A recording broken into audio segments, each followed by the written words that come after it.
acting guide this evening, as our president is not here tonight. This meeting is being recorded and broadcast. Images and sounds may be captured by those attending the meeting. First on the agenda is the Pledge of Allegiance. Dr. Flores, will you lead us, please? Be happy to. I'd like to ask you all to please stand and place your hand on your heart. Ready? Begin. I pledge allegiance to the flag of the United States of America and to the republic for which it stands, one nation, under God, indivisible, and with liberty for all. Thank you. Thank you very much. Next up is general public comment. At this time, members of the public may address the board on items related to this, on any items or any issues within the subject matter jurisdiction of the board that are not listed on the agenda. No action can be taken. Are there any public comments? No, there are not. Okay, moving on. Item 2, study session. 2A, school plan for student achievement. Dr. Padilla, please take over. Thank you, Acting President Pace, trustees, superintendent. I am very happy to present to you our principals tonight who will be sharing their goals for the 21-22 school year that are represented in their SIPSs. I do want to remind everybody that the school plan for student achievement is not being approved tonight. It is still in draft form. You will receive all of those, the written documents in November, where at that time they will be approved for the entire district. So this is kind of like a preview of what they have so that you can see where their focus is and where they're going. So first up, I am proud to introduce to you David Laborante, the principal of Brownell Middle School. Okay, thank you, Dr. Padilla. I'm going to go ahead and share my screen. Can you all see my presentation? Yes. Awesome. Okay. Well, thank you for having us here today. I'm going to go ahead and start our presentation. First, I wanted to go over our mission statement. Brownell Middle School will provide a world-class education for all of its students. We consistently work toward bettering ourselves as a middle school so that our students become fully contributing students for our community and country, ready to succeed in high school and ultimately graduate college career ready. We're going to start off with some of the successes. We survived distance learning. It was a big thing for all of the staff in the entire district, but I think everybody came together as a team and survived it. Some of the good parts about distance learning is teachers added a lot of platforms and tools to their bag. We had some teachers, that were kind of hesitant to really jump into technology over the years, but this was kind of a, we're going to throw you in the deep end and you better swim. And they did it really, really well. One of the items that we're really proud about is our attendance rate. I was really worried about this, but we had an overall attendance rate of 97.24% with a low of 96.21 and a high of 98.01. We're really proud of that. And part of that will come from our teachers that I'll talk about a little bit later of how I think that we got there. So some more of our successes are the district-wide secondary PLCs, where all the teachers from the 3 middle schools are coming together and working in cohorts based on their curriculum area. They're planning together. They're creating common assessments together. So we have benchmarks that are not just our own school, but benchmarks that go through all of the schools. And with that, they would come back and revisit the benchmarks and that were given prior. They would compare how the different schools did, and then they would share best practices. So no longer are we just sharing within our own school. Now we're getting to not have to recreate the wheel, if you will, by getting best practices from other schools, and that was really big. Our middle school admin team, since I've been in the district, granted it's only been about 11 years, but this is the most cohesive and collaborative admin team that in my opinion, that we've ever had. I feel it a privilege to be working with all of the secondary administrators as a team. I I fully now feel that we are a cohesive team. Our climate during distance learning, that was going to be kind of a tough one. Hats off to Mr. Nebeznik. He actually kept his Friday fun days going and had students attending them, which was great. But a lot of the things that kept our culture going were what the teachers were doing.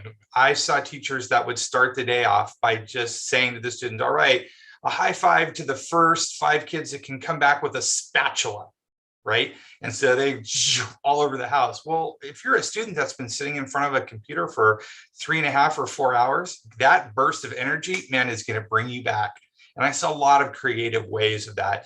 And so not just being this, dull kind of dreary thing, they were really getting the kids kind of hyped up. And I personally think that has a lot to do with our attendance rate. Success has continued, rebuilding the school during a pandemic. When we went into the shutdown, you all know that the decision was made to start demolishing the entire school. And I got to give credit to my staff for coming in on their break and basically packing up the school after hours on the weekends and during their spring break to make it so we could fast forward, save the money that we did, and then add the awesome extra things we could to our school. That being said, the flip side of that was, we didn't have access to the school for, we didn't have access to the school for parts of the school until right before we opened. We had summer school here. Some of the areas were still under construction. However, all of the staff came in, they completely rebuilt their classrooms, not just set them up like in previous years, they had to unpack and rebuild all their classrooms, and they did it in a matter of about 2 weeks. And it was just really, really impressive. So our areas of focus this year, these are just school-wide goals. I have several sets of goals that I'm going to show you. These are our school-wide goals. There will be a focus on closing the achievement gap and working and focusing on our ELs. We are putting in a lot of emotional supports and social supports for our students. And then we're going to be working really hard on our climate and culture. Areas that we're also working on are the district-wide PLCs, keeping those going this year because they were really, really fabulous last year. I think the teachers gained a lot. They really bought into it. And I think overall, it's a really positive step and a way to go for us to keep going and utilizing that momentum. Our campus culture we're working on. We started out really great, kind of fell downhill over the last couple of days, but we're going to be working on it. We're going to be doing the house system this year, starting in the second semester, which is sort of like a reward system. We kind of drew it out of the Harry Potter movies. And then Bruin time, always implementing our character strong. So our LCAP goals, we're providing our teachers with support. We have instructional specialists that are going to be working with the teachers during our enrichment and support times. We have technology specialists that are going to be working with the teachers that need help with technology. And we have instructional specialists that are doing EL monitoring that are going to be working with all the teachers, making sure that our ELs are making gains. And if they're not, what strategies can we give them and how can we help them to help those ELs make gains? We're working on providing before and after school tutoring. Hopefully next week, our CalSoap tutoring will be starting. And we're going to start, we haven't done this for several years, but we're going to start academic Saturday schools. And then our teachers, some of them offer before and after school tutoring. Focus areas school-wide with school-wide intervention. We have a lot to do this year with intervention because we have to catch the students up after 18 months of distance learning. Some of their skills have fallen off, but we're going to be working on that. Again, working with our EL team and our support and enrichment team. We're going to be working hard on providing our English language learners supports. Again, most of what I've already talked about. Our team will be training the teachers. They'll be working with them in our early release days and doing mini trainings during our staff meetings. And the last part of this is getting back into our PBIS and getting that whole thing back and running again. So when we have our Friday meetings, that they are student-centered and we give them exactly what they need and bring the campus culture back. technology is always an issue. We have some Chromebooks that are aging out, but the district has provided us with new ones. So now the only task that we have is to inventory the old computers, replace the ones that are aging out for the students so they can use them. And then last but not least, the implementation of the new social science curriculum, which teachers are finding really well. They're liking it a lot. So I don't think the implementation is going to be that tough. And that is the end of my presentation. I'm sorry, I went over about 30 seconds. Thank you very much. Nobody gave me a clock, so I didn't notice that you went over. Well, then I didn't. No, and actually he did not. I'm keeping track, Oh. Acting President Pace. So no, he was right at the 10-minute mark. Oh, woohoo. Thank you very much. Board, do you have any questions or comments? I have a Trustee question. Nelson. I have a question. Is it possible, some people on the board have talked about not just aiming for college, but aiming for career? So I noticed on the mission statement it says ultimately graduate college career ready. I was wondering if you could tweak that a little bit so that it reflects maybe not just college. Absolutely. I actually think I goofed that up because it used to be college and career ready. Okay. So I think I goofed that up. So that's it. It always has said college and career ready. I will Perfect. absolutely make that change. Thank you. Great. Trustee Gary? Thank you. Wonderful presentation. I appreciate all the areas that you covered. I love to learn more about each school site, and it really helps me have a better picture. I want to know a little bit more about this academic Saturday school. Can you explain a little bit more about what that looks like, how many students this would potentially be, and staff involved? Well, I will give SOLORSANO props for that because when I started there as an AP, they're the ones that had it. So I sort of stole their idea. So the academic Saturday schools, teachers who have struggling students, they will always be reaching out to the parents and letting them know and working with the parents, but then offering for the students to come in on Saturdays when we have our campus open, like say for Saturday school for the discipline side of it. However, the kids would be in a separate room with teachers that would be tutoring them. So it's a volunteer basis by the students and by the teachers, but typically if we call the parents, we tell them, hey, this is, we're seeing that your student could use some extra help, here and there. The parents are usually very receptive to that and get the students here. And then the teachers work with the students on an individual basis. They kind of rotate through it. It's the same thing that we have during lunch when we have Bear Den.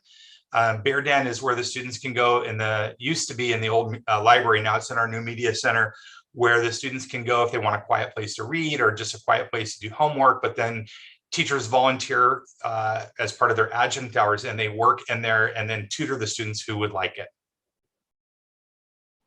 Great. Thank you so much.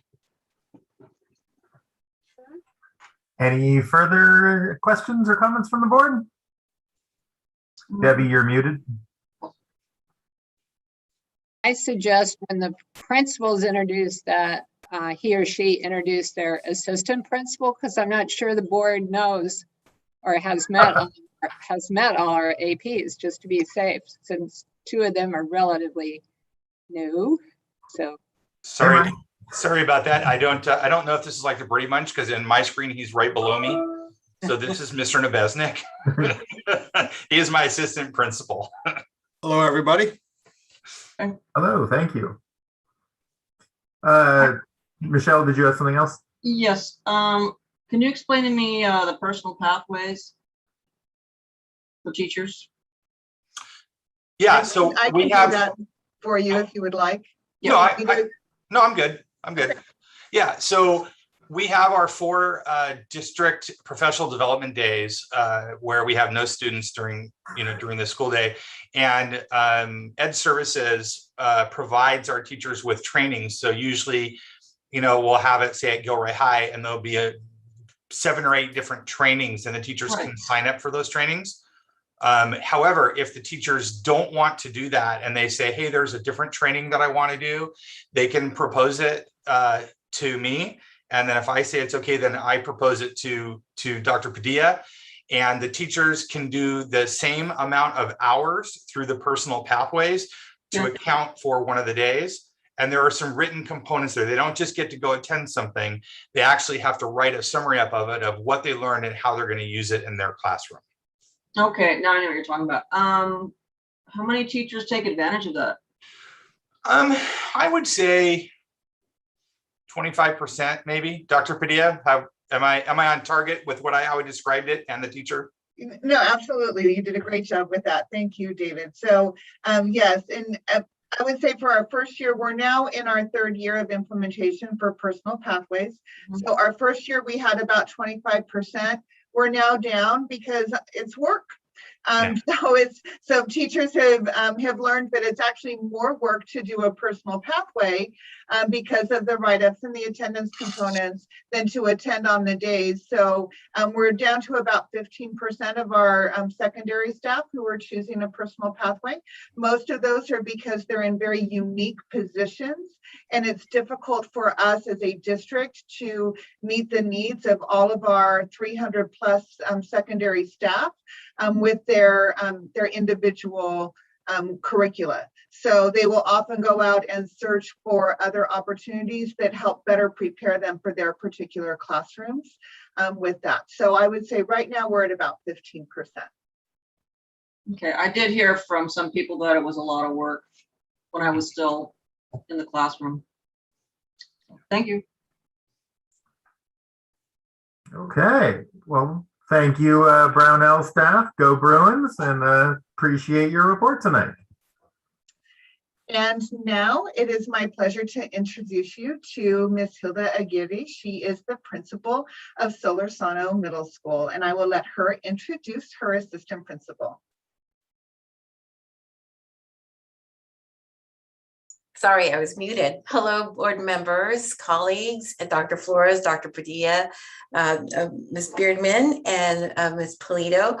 Good evening and welcome to our SIPSA presentation. It is my honor to introduce to you our new assistant principal, Mr. Facella, Mr. Anthony Facella. Hello. I've got to say that he's a great team member, and I'm honored to have him as our assistant principal this year. So I'll go ahead and Thank share. you. Of course. Let's see, share. Are you able to see my screen? Yes, okay. Now, please excuse this because my camera is now here. So I'm seeing you here, but I see you here. Something with my settings. So let me go ahead and present. So Solorsano Middle School. This is our vision statement. Solorsano Middle School will be a safe and positive place where students feel accepted and have a sense of belonging. So this is our current statement at Solorsano. However, this year we are going to be working together because we have so many new members on our staff that this year we're going to look at our vision statement and see if it still fits us or if we are going to move forward and make it more of our current staff vision and for our students. As you can see, we are very excited about having our students back onto campus.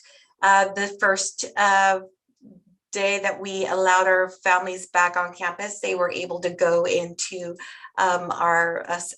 we got our schedules. Students were able to do self-guided tours.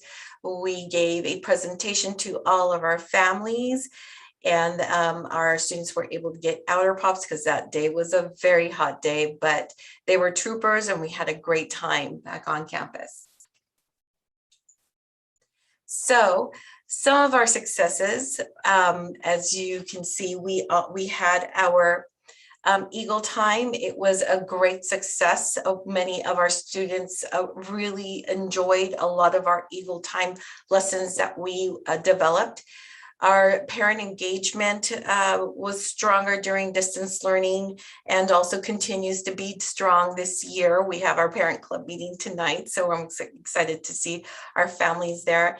And as David said, our cohesive middle school team, we have worked really hard together and have leaned on each other during this time of distance learning and also continue to lean on each other now. So I would agree that our cohesiveness as a team has been a great, it has been a strength of ours, I would say. So our SIPSA is aligned with our LCAP goals, as you know. And our first goal is to assist all students in accessing and mastering a rigorous standards-based curriculum while making connections with the real world applications. So as you see, we have established our core collaborative and established impact teams to create a cycle of inquiry. We also have our district PLCs that we have created during distance learning, where we lead our departments in curriculum mapping, benchmarks, and grade level standards. We also have in 2 areas at our school that we would like to create maker spaces for our teachers to use to enhance their curriculum, for projects, for art, for any of science labs that they need the extra space for. As you can see, college and career partnership, we have established a great partnership with Cavalier College, where we have explored the technical careers at Cavalier College, and we also partnered with the community members to educate our students for historically Black colleges and universities.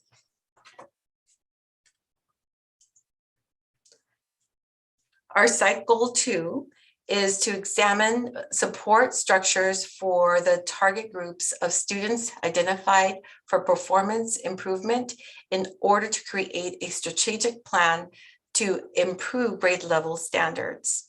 So for teacher support, we have leadership teams that do attend our Santa Clara County Office of Edge that we have partnered up with, that is looking at our systems and creating solutions to see if there's anything that we see as a learning community and change any of the systems that we have currently.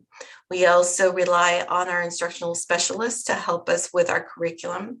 And we also have a tech squad to help us implement new technology like our our ViewSonic displays. This year, we have the pleasure of having a math coach that will be working with our new teachers to implement our curriculum of CPM. As of student support, we have our EL program and also our migrant end program that we have a partnership with the Ochoa Migrant Center, and we have family nights and home visits. We also have a bilingual para that will help support our new incoming students that are that are EL1, EL2. We also have a partnership with Cal Soaps that will be providing us another counselor and also after school tutoring and enrichment and support. So our enrichment and support period, I want to talk about some challenges. The challenges is changing the focus of instruction during enrichment and support period. The successes is that our staff has been exploring and implementing new schedules and routines to more effectively support and provide enrichment to our students. So the next steps is to discuss, to continue the discussion regarding the new schedule, providing coaching and modeling release time, and provide follow-up training with intervention programs. And why instructional specialist? increase connectivity, help deliver the goals of parent engagement, school climate, and standards-based curriculum, data-driven, help establish PLCs or PLTs to have data-driven conversations to increase awareness of students and school community needs. So I'll introduce you to our wonderful instructional specialists. We lean on them for the support. We are so grateful to have them. They have helped us establish many great programs in our school community, and we really lean on them for our learning community. This is our tech squad. We meet regularly and we talk about implementing the new technology in our classrooms to help with instruction, with the new display boards, and also with our Chromebooks and other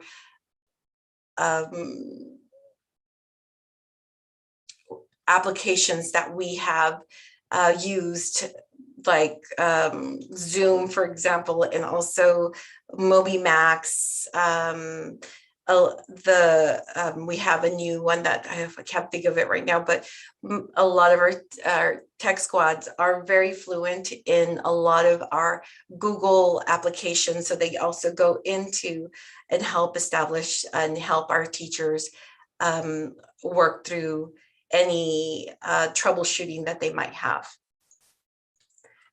Our goal 3 is creating a positive school environment. And Hilda, I'm going to interrupt for just a minute. You have about 2 minutes left. Okay, so our goal 3 is creating a positive school climate where everyone feels accepted and has a sense of belonging.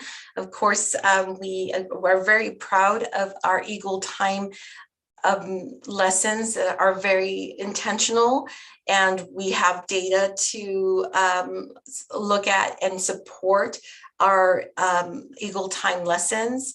A lot of student-led activities that we are establishing here at our school, multi-tiered systems of support. We have level 1, tier 1, tier 2, with cookies with counselors, creating awareness of our LGBTQ, and we're also partnering up with the web program where everybody belongs. It is a sister program to Link Crew that our high schools already have implemented in their high schools. Again, we also still have our bike program, and we have rallies, and also our parent groups, our school site council, which is and also ELAC, and parent clubs. We're also looking into creating a mural for our school that reflects our community and our school culture. Here's our cookies with counselors. Our counselors go out and do these wonderful activities for our students. And here's our wonderful parent club that we have. We had paint night for ELAC, and we also have a great partnership with our parents here. And that is it for Solosano Middle School. Thank you. That was a great presentation. I don't know what the clock said, but I was happy with the time. Thank you. Hilda, go ahead. I need to apologize because I'm thrown off by my camera not working where I want it to work. So I'm looking at different places. So I apologize because I reset my computer and it took my camera off.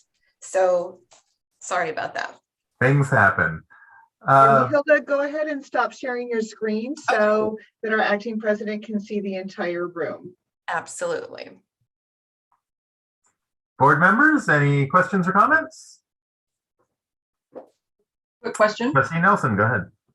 Can you explain to me more about the enrichment and support period? So you're going to have intervention and enrichment at the same time?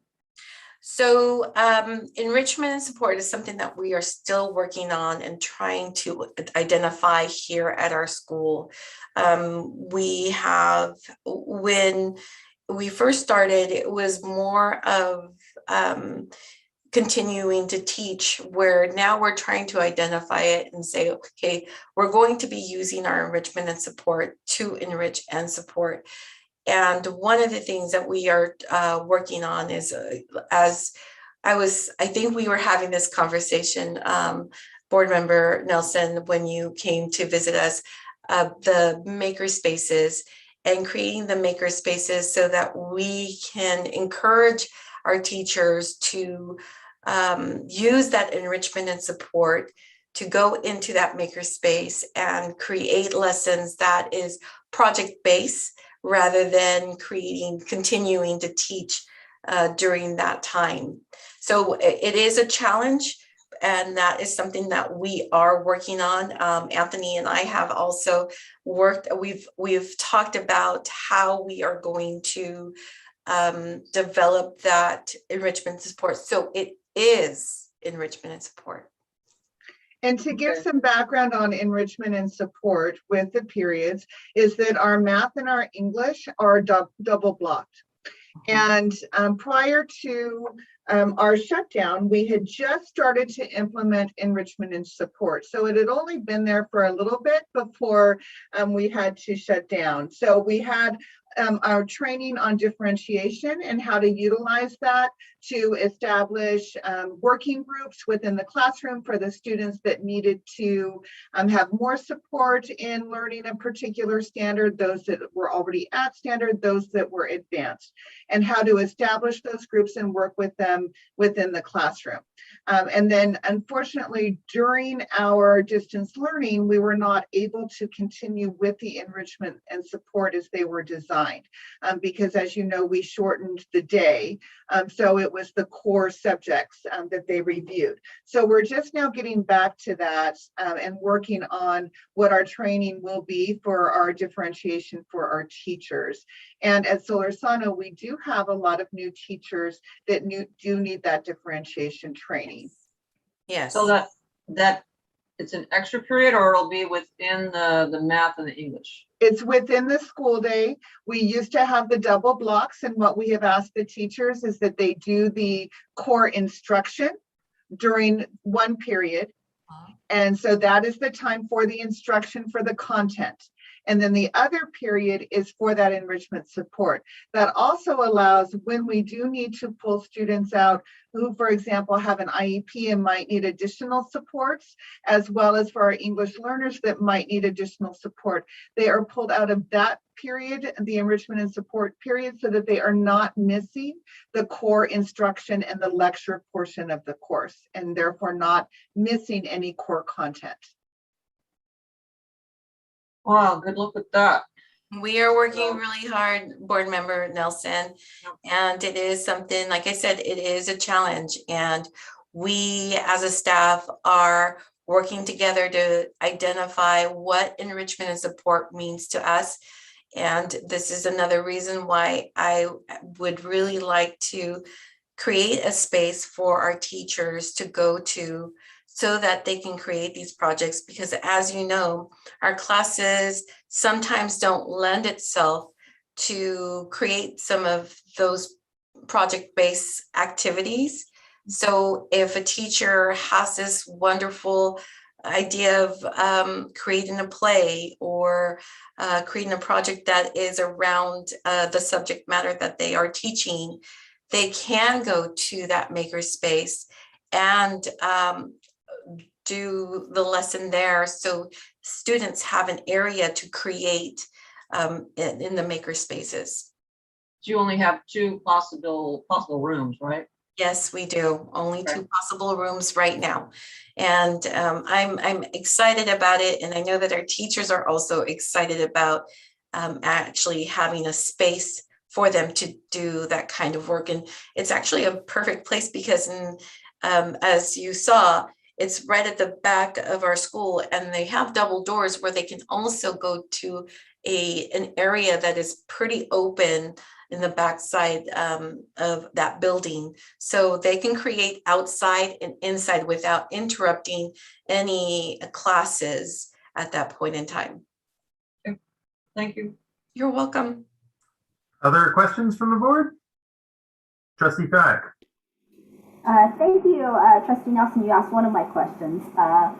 But my other question was, I know that the previous administration had created a culture of restorative practice, and I'm curious to know if that has continued. Yes, it has continued. Again, we're a new team now. As you remember, I started when the pandemic happened, and now we have continued the restorative practice even during distance learning. And Anthony and I'm telling you, we have made a great team. We work together. We talk about our students. We are creating those relationships with our students, which is very important to both of us. So it is great to know that I have a partner that also has the same mindset of students first and working and building those relationships so that we can establish those restorative practices into our school system. And again, we're new, but we're working really hard together. We work really well as a team. And with that, Anthony Fucella has been trained in restorative justice practices. We are working with South County Youth Task Force. We're also working with the DA's office to do more training across the district. Right now, the challenge with that is that it is a 4-day training. And as you know, getting substitutes is quite a challenge. So we are not able to send everyone that we would like. Really, we can send the people right now that, for example, 2 people will be starting training tomorrow to get training on that as a trainer of trainers level, so that when we have substitutes and or when we have time, for example, in the summer where we can send larger teams to get trained, they will also be trained in restorative justice practices. So I do know that there are some organizations and some individual practitioners that can customize it. So, for example, when I was doing it, I totally understood that there wasn't enough time for teachers to miss 4 days, to do the training. So I would recommend thinking about maybe your staff development days, where someone come in for an hour a month to kind of like provide a concept, and then you can practice it. And we already do that on our 3 district PD days. We do have strands for restorative practices. Thank you. Follow up on that. So the 3 days are really spread far apart. So if I heard correctly, I think twins, maybe short and frequent versus a block and a block and a block. There are many ways to do restorative training. The best way and the most effective way is to do it with a site team, so that you continue with a team approach and you have a trainer of trainer model, so that as people leave and new people come into the system, they can be trained on how that system works. So that is the model that we want to continue with, which is why we're starting with 2 people tomorrow that will be trainer of trainers who then can go out and train those teams. So it's finding the time where we can train that team in these practices. All right, it looks like this concludes our questions. Thank you very much. Appreciate the presentation, and go Eagles. Thank you, board members. Okay, so Acting President Pace, it is now my honor and privilege to introduce you to Mr. Guillermo Ramos, who is our principal for South Valley Middle School, and I will let him introduce his assistant principal.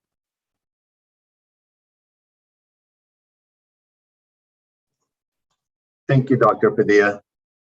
And hello, Dr. Flores, Gilroy Unified School District board members, and of course, members of the cabinet team. I'd like to introduce my great partner, Dr. Jonathan Peñuelar. Say hello there. Yes. Hello, everyone. And Dr. Peñuelar and I are going to present together, if that's okay. So I think we're ready to start. Just one thing, sound check. Can you hear me loud and clear? Okay, so I'm for tiger time here. All right. Are you able to see my slide deck? All right.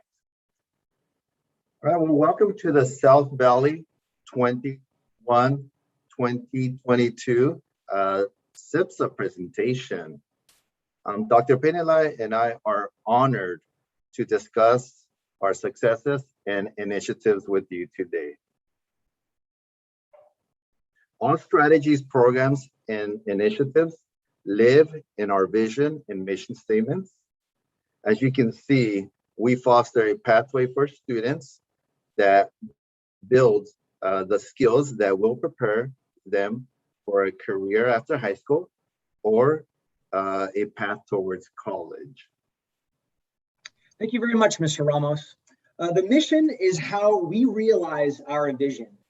And we will do that through these 6 orange items listed below to foster an environment that develops leaders for tomorrow's world. In these next few slides, we will review our successes. But first of all, I just want to say I'm very proud to have Dr. Penela as my partner. I'm so glad that he joined us. But also, I'm encouraged and excited about our middle school administrative team because we work so well. We work really, really well together. And I think that we are supporting each other and taking our teachers to another level of instruction as we did, as we guided our teams last year through examples here, our DLPT process, but also as we work together with logistical items, such as with the 8th grade celebrations. In addition, using data from our school climate survey, we were successful in responding to cultural disconnections between students and staff through conducting a staff book study. Chris Emden's for White Folks Who Teach in the Hood, and the rest of y'all too, Reality Pedagogy and Urban Education. We also use climate survey data to inform the launch of a successful social emotional learning initiative called Tiger Time, but really a collective through all the middle schools. We had Animal Time, effectively highlighting and centering student voice as these lessons addressed issues brought to us by actual students. This SEL time will continue this year at all middle schools through the Character Strong curriculum. The impact teams training is very exciting, but also necessary because it takes our teacher teams to the next level of instruction. At South Valley, we were able to train 64% of our ELA and math teachers in this work. But at the same time, the teachers made instructional decisions that were differentiated and just right for every student. We also learned very much from distance learning. Using our data from our digital walkthrough tool, and as you can see here, we were able to identify several web tools and engagement strategies that we will continue to leverage in the blended learning environment we will have for this upcoming year. And of course, we are so excited about our modernization project. We had our groundbreaking ceremony recently, and as you can see here in front of you, you can see the tiger paw coming to fruition, and of course, the layout of our classroom. Next week, we're going to be taking a different type of staff photo. We're going to do our staff picture at the construction site, which is definitely a once-in-a-lifetime opportunity. For our first goal, providing high-quality instruction, Mr. Ramos? Yeah, so in these final slides, we are going to review our goals and initiatives. And we expect to commence the impact teams training at the end of the 2023 school year. And also staff expressed interest in exploring modalities where our students can continue to develop 4C skills in order to give them access to real world experiences through the arts and other hands-on activities. Continuing as a part of this year's technology initiative, we look forward to implementing a one-to-one device program with all of our students, as well as providing all of our instructors with digital smart displays to further increase student engagement and learning. This will provide that blended learning environment that we were talking about just a moment ago, where students are able to engage science, study sync, CPM, and TCI curriculum in a variety of ways at home and in the classroom. Every student matters at South Valley, so we are continuing to develop teacher capacity in these strategies that will help us reach the needs of every student. Especially during these times where learning gaps increase during distance learning, especially for our English learners and socioeconomic disadvantaged students. But also, we can't forget about our students who are high achieving, because they also have the needs to continue moving forward. With respect to culture and climate, we look forward to implementing a houses model, which provides positive competition and pride between grade levels, minute-to-win-it lunch activities through the help of the local YMCA, and not only studying, but also implementing restorative practices to restore and preserve relationships between students and staff through working through another book study, Hacking School Discipline: 9 Ways to Create a Culture of Empathy and Responsibility Using Restorative Justice. And this brings us to the end of our presentation. If I can draw your attention to this cathedral, Barcelona's Sagrada Familia, a structure whose construction began in 1882, is still not complete. It just keeps getting expanded and built upon.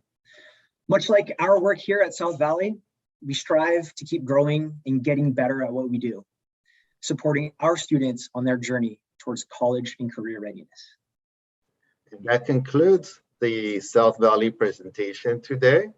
And we look forward to sharing our cathedral next year and see where we are in our development. Thank you. Thank you very much. Hopefully we can finish the rebuild before 100 years have passed. Board members, any questions?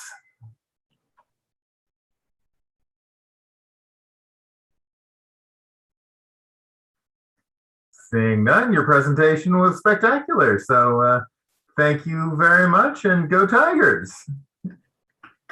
Thank you very much. And this concludes the meeting, right? Debbie, do I adjourn? Is that where we are? Yes, after I tell them what a great job they did. So great job, everybody. I really enjoyed your presentations, and you kept to the time frame, so you get a bonus point for that. But seriously, they're very interesting and informative presentations. And I know these first few weeks of the school year have been really, really busy with some challenges. So I appreciate your efforts and for doing such a great job. Thank you. Thank you for making time to present here tonight. Really appreciate it. It's important for us to have a feel for what's going on in our schools. So thank you very much. And this meeting is adjourned. Good night, all. Good night, everybody.